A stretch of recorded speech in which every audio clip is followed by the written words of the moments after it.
اللهم صل على سيدنا ونبينا ومولانا محمد وبارك وسلم۔ میرے محترم دوستو، اللہ رب العزت اس آیات میں فرماتے ہیں یا ایھا الناس، اے لوگو، انتم الفقراء الی اللہ، تم اللہ رب العزت کے در کے فقیر ہو۔ تو جو فقیر ہوتا ہے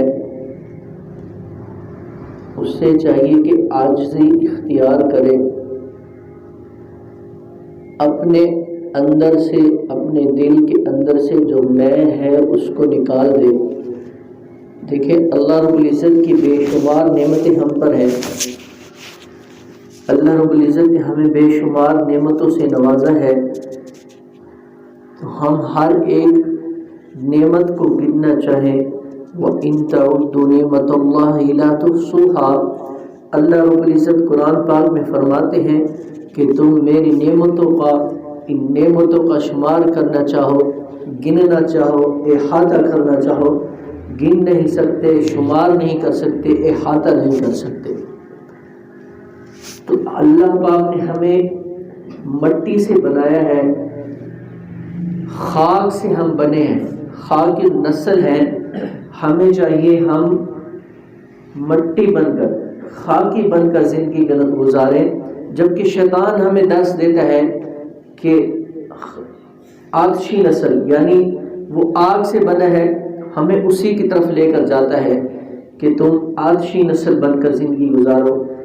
مٹی جو ہوتی ہے وہ زمین پر پڑی رہے، سب کو اچھی لگتی ہے، بعض اوقات جب بارش ہلکی ہلکی آئے تو اس مٹی کی خوشبو بھی پسند آتی ہے۔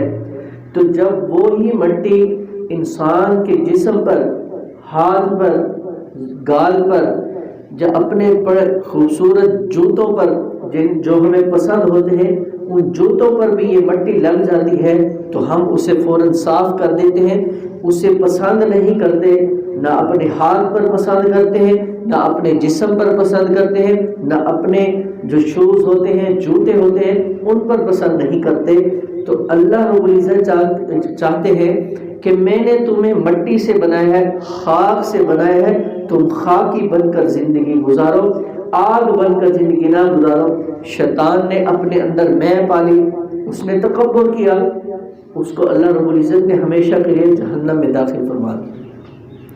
تو جہاں ہم صحابہ کرام کے واقعات پر نظر کرتے ہیں تو حضور پاک صلی اللہ علیہ وسلم نے صدیق اکبر رضی اللہ عنہ کو بہت سارے فضائل آپ نے اپنی زبان مبارک سے بتائے۔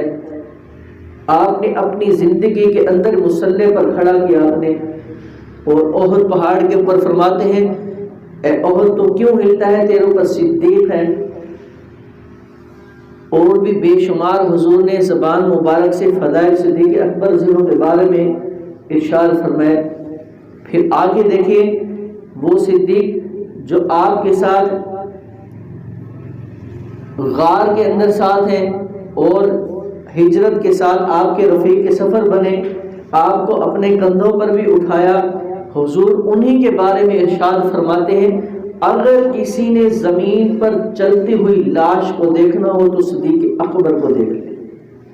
ایسی ان کے اندر عاجزی تھی، فرمایا کرتے تھے کہ کاش میری ماں نے مجھے جنا نہ ہوتا، کاش میں کوئی درخت ہوتا یا کوئی تنکا ہوتا کہ کسی جانور نے مجھے کھا لیا ہوتا کہ مجھ سے سوال ہی نہ ہوتا کسی چیز کا۔ ایسی عاجزی ان کے اندر تھی۔ جو فضائل ہیں بے شمار ہیں، لیکن حضور انہی کے بارے میں فرما رہے ہیں کہ کسی نے زندہ لاش کو دیکھنا ہو تو اس پر زمین پر چلتے ہوئے صدیق اکبر رضی اللہ عنہ کو دیکھ لیں۔ یہ صحابہ کرام کے بارے میں، ان کے اندر ایسی عاجزی۔ تو ہم میرے دوستوں، میں کچھ نہیں ہوں، میرا کچھ نہیں ہے، تو ہی اللہ، تو ہی تو ہے، بس فقیر بن جو کچھ بھی ہے تو ہے، میں کیا، میرا کیا ہے، یہ جو میں ہے اس کو ہم نے اپنے اندر چھوٹی سی، آج ہم کوئی نیکی کا، پہلے لوگ نیک کام کرتے تھے اس کو چھپا لیا کرتے تھے، پھر اس کے بعد ایسا زمانہ آیا نیک کام کرنے کے بعد دوسروں سے تذکرہ کرتے تھے۔ آج اللہ رب العزت ہماری حفاظت فرمائے کسی کے اخلاص پر شک نہیں ہے، لیکن جو آج کل حالات چل رہے ہیں میں اس کی بات کر رہا ہوں۔ اخلاص اور دلوں کا حال اللہ جانتے ہیں۔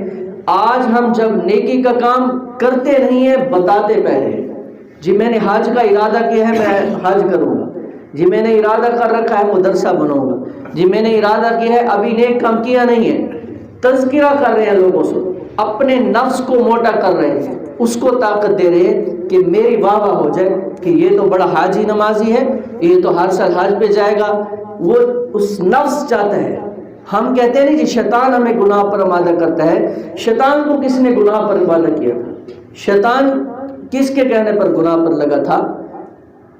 عزازیل، جس کو ملائکہ کا سردار بنایا اللہ رب العزت نے، اس کو کس نے گناہ پر؟ اس کا نفس تھا۔ اس نے کیا کہا؟ انا خیر من، کہ میں اس سے بہتر، خلقتنی من نار وخلقتہ من طین، کہ آپ نے اس کو آگ سے پیدا کیا ہے، مجھے مٹی سے پیدا کی ہے۔ اپنے عقلی تکبر میں آ گیا، اپنے نفس کے اس میں آ گیا، اپنے عقلی دلائل دینے لگا کہ آگ تو اوپر اٹھتی ہے، مٹی نیچے گرتی ہے، میں اس سے بہتر ہوں۔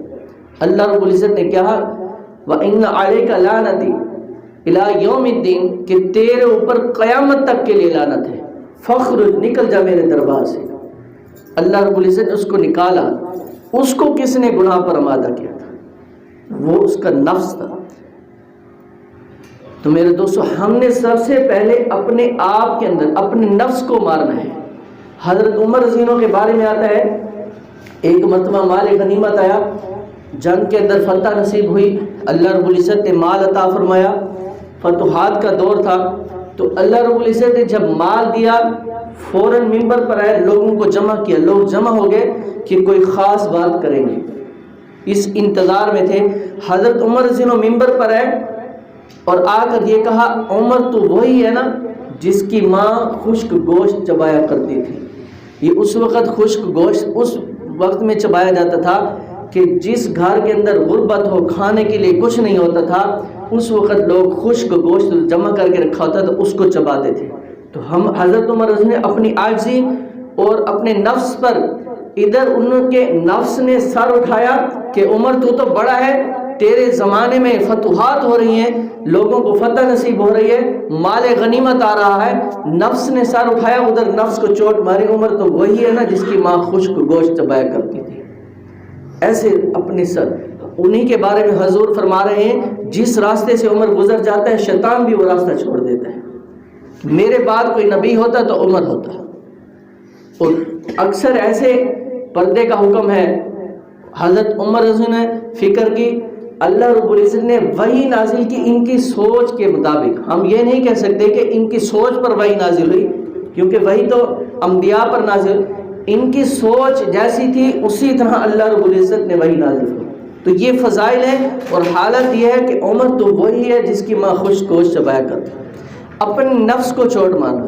ہم جب بھی کوئی نیک کام کریں، کوئی بھی عمل کریں، میرے دوستو، ہم اس کے اندر دیکھیں کہ ہمارا دل کیا کہہ رہا ہے، میں نے کس کے لیے کیا ہے؟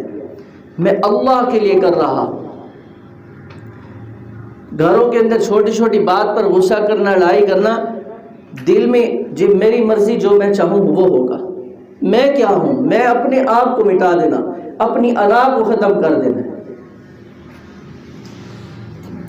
بے شمار میرے دوستو ایسے واقعات ہیں کہ چھوٹی چھوٹی بات پر ضد کی وجہ سے جو ہے لڑائیاں کھڑی ہو جاتی ہیں۔ اس کا کیا ہوتا ہے میرے دوستو؟ صحابہ کرام کے واقعات دیکھیں، حضور کی کتنی بیٹیوں کو طلاق ہوئی، حضور نے کیا ان کے ساتھ معاملہ چھوڑ دیے؟ نہیں۔ حضور کے چچا کا کلیجہ جس نے چبایا، آپ اس کو بھی معاف کرتے ہیں۔